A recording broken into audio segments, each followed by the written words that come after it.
Beragam peristiwa yang telah kami beritakan di pojok negeri media. Kami telah memilih 4 berita yang menjadi sorotan dalam Top News Weekly kali ini.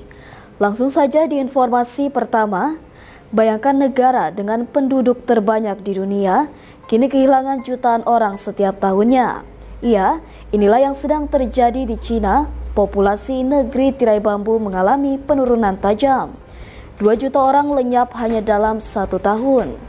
Lebih mengejutkan lagi, fenomena ini terjadi di tengah krisis seks nasional dan penurunan angka kelahiran yang semakin memprihatinkan. Bayangkan negara dengan penduduk terbanyak di dunia kini kehilangan jutaan orang setiap tahunnya. Ya, inilah yang sedang terjadi di Cina. Populasi negeri tirai bambu mengalami penurunan tajam. 2 juta orang lenyap hanya dalam 1 tahun. Lebih mengejutkan lagi, fenomena ini terjadi di tengah krisis seks nasional dan penurunan angka kelahiran yang semakin memprihatinkan. Biro Statistik Nasional Cina melaporkan bahwa pada akhir 2024, populasi Cina turun menjadi 1.408 miliar dari sebelumnya 1.410 miliar pada 2023. Penurunan ini konsisten dengan tren sejak 2022, ketika populasi menyusut sekitar 850.000 jiwa, dan pada 2023 bahkan anjlok 2,8 juta. Angka kelahiran tak mampu menyaingi angka kematian, dan untuk pertama kalinya dalam lebih dari 60 tahun, Cina menghadapi krisis demografi serius. Menurut Economist Intelligence Unit, atau EIU, populasi Cina akan terus menurun hingga hanya menyisakan sekitar 1.317 miliar pada 2050 dan bahkan bisa tinggal 732 juta pada tahun 2100. Jika itu terjadi, maka Cina akan kehilangan hampir setengah penduduknya dalam 1 abad. Tren ini lebih cepat dari Jepang dan Korea Selatan, 2 negara Asia lain yang juga mengalami penurunan kesuburan. Darren Tai, Kepala Resiko Negara Asia dari BMI, menyebut tren ini sebagai ancaman langsung terhadap pasar tenaga kerja. Dengan semakin sedikit generasi muda, siapa yang akan menopang ekonomi Cina dalam 10 hingga 20 tahun ke depan? Produktivitas bisa tergerus, PDB bisa melambat, dan sektor-sektor seperti manufaktur serta logistik akan kekurangan tenaga kerja. Mengapa banyak keluarga enggan punya anak? Jawabannya biaya hidup. Tai mengatakan, semakin maju suatu ekonomi, semakin tinggi biaya membesarkan anak. Orang tua harus investasi besar untuk pendidikan, keterampilan hingga gaya hidup modern. Di Cina, hal ini menjadi beban psikologis dan finansial. Akibatnya, banyak pasangan muda memilih child free atau bahkan tidak menikah sama sekali. Fenomena ini juga dikenal sebagai resesi seks. Aktivitas seksual, pernikahan, dan angka kelahiran semuanya menurun drastis. Stres pekerjaan, tekanan sosial, perubahan budaya, dan bahkan krisis jodoh akibat ketimpangan gender memperburuk situasi.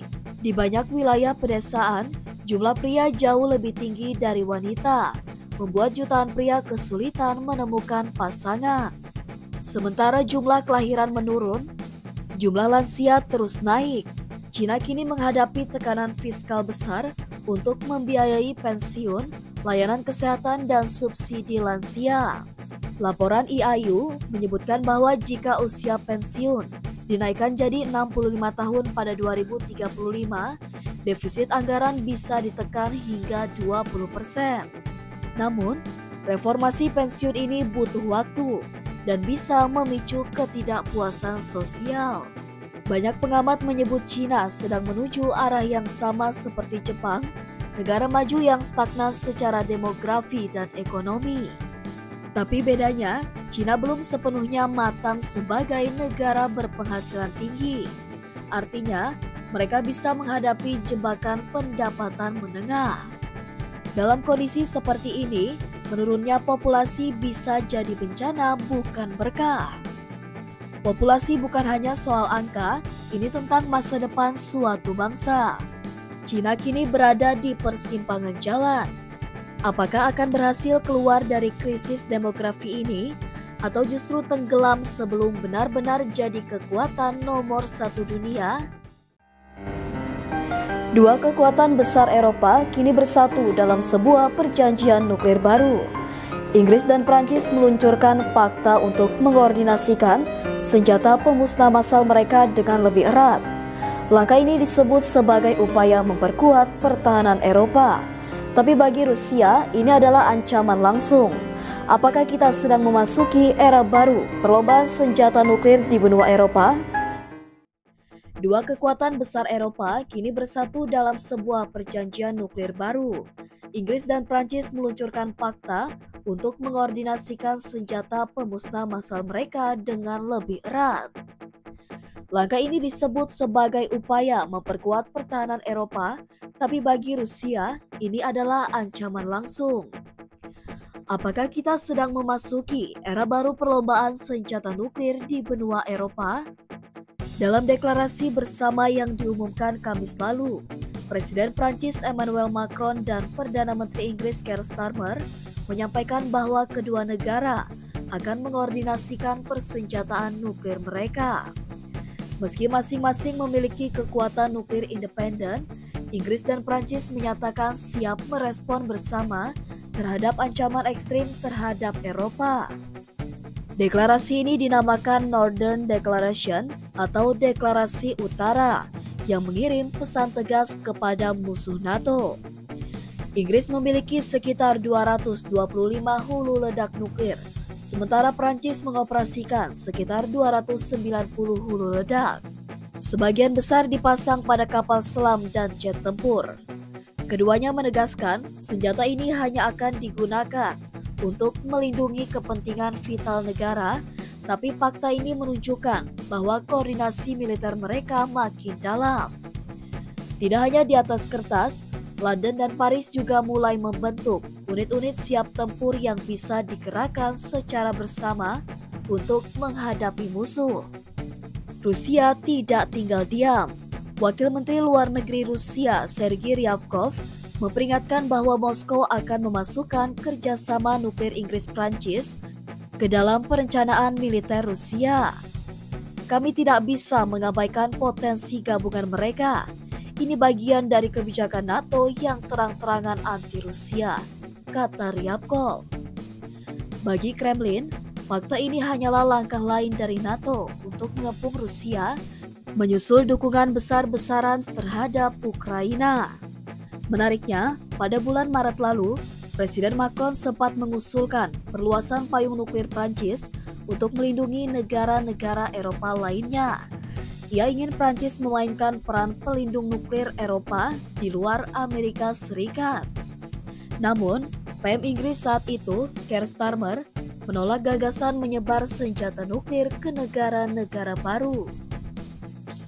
Kementerian Luar Negeri Rusia langsung mengecam gagasan Macron sebagai bentuk pemerasan nuklir. Secara strategis, Inggris dan Prancis adalah dua satu-satunya kekuatan nuklir Eropa di NATO selain Amerika Serikat. Dengan mengkoordinasikan senjata mereka, fakta ini bisa menjadi sinyal bahwa Eropa sedang menyiapkan opsi pertahanan nuklir mandiri jika terjadi eskalasi di luar kendali. Meski begitu, fakta ini tidak berarti peluncuran senjata secara bersama-sama. Namun, langkah ini menunjukkan bahwa Eropa tidak lagi ingin bergantung sepenuhnya pada AS. Langkah Inggris dan Prancis memperkuat koordinasi nuklir dinilai sebagai respon terhadap meningkatnya ketegangan di Ukraina dan potensi konflik langsung dengan Rusia. Namun, banyak analis memperingatkan bahwa perjanjian ini bisa mempercepat perlombaan senjata nuklir baru di Eropa. Kondisi saat ini mirip dengan era Perang Dingin. Ancaman saling membalas, politik kekuatan, dan resiko salah kalkulasi yang bisa menghancurkan jutaan nyawa. Di saat dunia masih berjuang keluar dari konflik Ukraina-Rusia, deklarasi nuklir antara Inggris dan Prancis justru memunculkan babak baru dalam ketegangan global. Apakah ini bentuk kesiapsiagaan atau justru provokasi baru terhadap Rusia? Dan apakah Eropa siap menghadapi konsekuensi dari ketegangan nuklir yang semakin nyata? Apa jadinya jika satu sistem senjata kecil bisa menghancurkan 6 drone kamikaze hanya dalam hitungan detik? Inilah yang terjadi saat Ukraina mengoperasikan sistem pertahanan udara canggih buatan Jerman Skynex. Apa jadinya jika satu sistem senjata kecil bisa menghancurkan 6 drone kamikaze hanya dalam hitungan detik? Inilah yang terjadi saat Ukraina mengoperasikan sistem pertahanan udara canggih buatan Jerman, Skynex. Video resmi dari Angkatan Udara Ukraina menunjukkan kemampuan luar biasa sistem ini, menjadikannya salah satu senjata paling efisien dalam perang modern. Sebagai bentuk terima kasih atas bantuan dari Jerman, Angkatan Udara Ukraina merilis video pendek. Dalam video tersebut, terlihat bagaimana sistem Hanut Skynex menembak jatuh 6 unit drone kamikaze Shahed 136 buatan Iran yang digunakan Rusia. Momen itu menjadi bukti bahwa teknologi Eropa kini menjadi benteng terakhir pertahanan Ukraina dari serangan udara yang terus-menerus datang dari Moskow. Yang menarik, drone-drone tersebut dihancurkan bukan oleh rudal mahal, tapi oleh peluru cerdas kaliber 35 mm. Peluru yang digunakan adalah AHED atau Advanced Hit Efficiency and Destruction. Peluru kaliber 35 mm yang canggih. Apa keunggulannya? Begitu ditembakkan dari laras kanan, proyektil ini langsung diprogram secara elektronik untuk meledak pada jarak tertentu dari target. Saat meledak, peluru ini menghamburkan 152 hingga 600 subproyektil tungsten, membentuk awan mematikan yang menghantam target dari depan. Dan drone pun langsung runtuh di udara, hancur total sebelum sempat mencapai sasarannya. Ini yang membuat AHED disebut lebih efektif daripada rudal-rudal mahal. Tidak perlu tembakan langsung, cukup mendekati target lalu meledak. Skynex adalah sistem pertahanan udara jarak pendek atau SHORAD, buatan Rheinmetall Air Defense AG Jerman. Tugas utamanya melindungi infrastruktur penting, lapangan terbang, dan menjadi pertahanan terakhir dari serangan udara. Satu baterai Skynex terdiri dari 4 Canon Oerlikon 35 mm Mk3, 1 stasiun radar, 1 pusat kendali tembakan. Canon Oerlikon Mk3 sendiri memiliki jangkauan efektif 4.000 meter, kecepatan tembakan 1.000 peluru per menit, radar dan sistem optik tersendiri untuk akuisisi target otomatis. Mesin ini tidak bergerak sendiri, tapi dirancang untuk bekerja sebagai sistem terintegrasi dan efisien untuk menghadapi drone murah berkecepatan tinggi seperti Shahed. Kenapa Shahed 136 menjadi masalah besar bagi Ukraina? Karena drone ini murah, cepat, dan datang dalam jumlah besar, taktik swarm attack. Jika setiap drone ditembak dengan rudal seharga ratusan ribu dolar, maka negara manapun akan bangkrut. Disinilah keunggulan Skynex. Dengan peluru 35 mm yang jauh lebih murah dan efisien, sistem ini mengubah paradigma perang udara modern. Ukraina kini memiliki alat yang tepat untuk menangkal serangan Shahed, bahkan sebelum mereka mencapai target vital. Rheinmetall pertama kali mengumumkan proyek ini pada tahun 2022. Awalnya dirahasiakan, 2 baterai Skynex akhirnya dikirim ke Ukraina pada awal 2024. Dengan total biaya mencapai 182 juta euro. 2 sistem tambahan direncanakan akan dikirim pada tahun 2025. Tak hanya itu, pada Mei 2024, sebuah negara Eropa lain juga diam-diam memesan ratusan ribu peluru Ahead, menunjukkan tren global bahwa drone menjadi ancaman nyata dan solusi ekonomis seperti Skynex kini jadi rebutan. Bagi Ukraina ini adalah game changer. Bagi Rusia ini adalah mimpi buruk yang terbang dan hancur sebelum sempat menyerang. Skynex dan peluru Ahead telah membuktikan bahwa peperangan masa depan tidak hanya ditentukan oleh kekuatan besar, tapi juga efisiensi dan teknologi. Saat satu peluru kecil bisa menggagalkan misi puluhan drone, kita tahu era baru pertahanan udara telah dimulai. Bagaimana menurut kamu? Apakah sistem seperti Skynex akan menjadi standar militer masa depan atau justru akan memicu balapan senjata drone yang lebih brutal?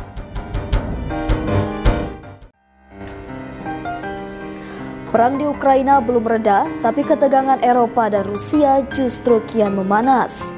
Baru-baru ini, Jerman secara resmi meminta Amerika Serikat untuk menjual sistem peluncur rudal jarak menengah Typhoon yang bisa menembak hingga 2000 km. Dengan kata lain, dari Berlin, rudal ini bisa menghantam Moskow dalam hitungan menit. Langkah ini bikin Rusia berang dan langsung mengancam akan keluar total dari moratorium pengendalian senjata. Apakah Eropa sedang bermain api? Akankah kita melihat kelahiran kembali perang dingin ala 2020-an? Mari kita bahas dengan tuntas. Sistem peluncur rudal Typhoon adalah senjata strategis milik Amerika Serikat yang dirancang untuk menembakkan rudal jelajah Tomahawk yang mampu menghantam target jarak jauh dengan presisi tinggi. Rudal SM-6 yang bisa digunakan untuk berbagai misi, anti pesawat, anti rudal, dan serangan darat. Dengan jangkauan mencapai 2000 km, Typhoon bisa meluncur dari Eropa Barat dan menghantam target militer penting di jantung Rusia. Menurut Menteri Pertahanan Jerman Boris Pistorius, sistem ini diperlukan sebagai solusi jangka pendek sebelum Eropa berhasil membangun rudal jarak jauhnya sendiri yang diperkirakan baru tersedia dalam 7 hingga 10 tahun ke depan. Ada 3 alasan utama Jerman ingin memiliki Typhoon. 1. Ketegangan dengan Rusia. Sejak invasi Rusia ke Ukraina, Eropa merasa perlu memperkuat pertahanannya sendiri. Jerman, sebagai negara kunci NATO, ingin mengirim sinyal tegas, kami siap membalas. 2. Kekosongan setelah runtuhnya INF.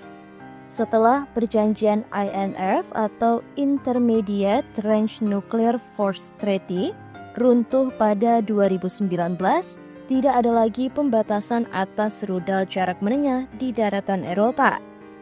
3. Kemandirian militer Eropa belum siap. Produksi rudal lokal Eropa masih jauh dari matang, maka Typhoon dianggap solusi tercepat untuk mengisi kesenjangan pertahanan. Namun keputusan ini berisiko tinggi secara geopolitik. Tak lama setelah rencana ini diumumkan, Moskow langsung meradang. Kementerian Luar Negeri Rusia menyebut Jerman sedang membuat jalan ke arah eskalasi militer yang berbahaya. Lebih jauh, Rusia memperingatkan bahwa jika Typhoon benar-benar dikerahkan di Jerman, maka Rusia tak lagi terikat pada moratorium sepihak soal rudal jarak menengah. Mereka akan mengembangkan dan menempatkan rudal sejenis di dekat perbatasan NATO. Pernyataan ini mengingatkan kita pada krisis rudal era 1980-an, ketika NATO menempatkan Pershing II di Jerman Barat yang membuat Uni Soviet kalang kabut dan Eropa nyaris masuk jurang perang nuklir.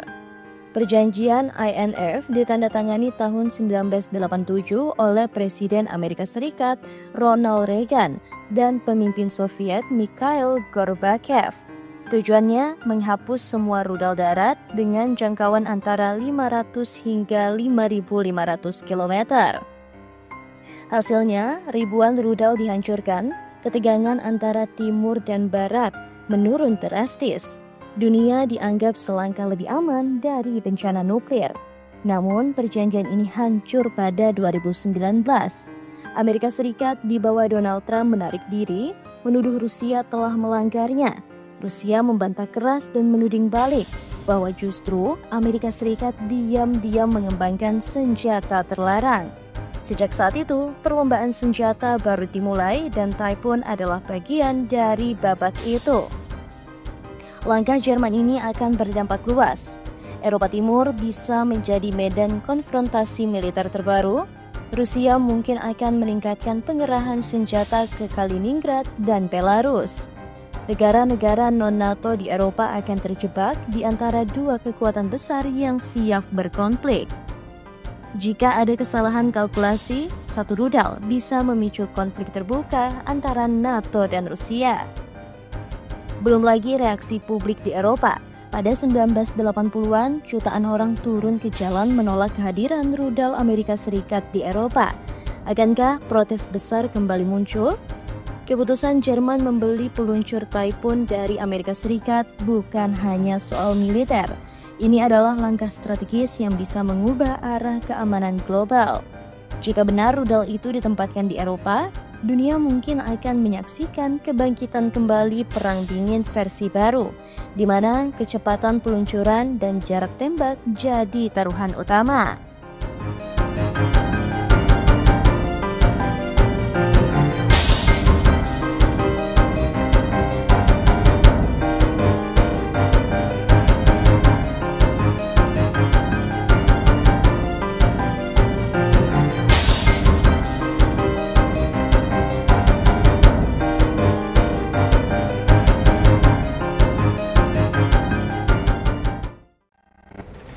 Itu tadi 4 berita yang sudah kita rangkum minggu ini. Jangan lupa untuk komen, like, dan subscribe channel kami Pojok Negeri Media. Sampai jumpa di Top News Weekly selanjutnya.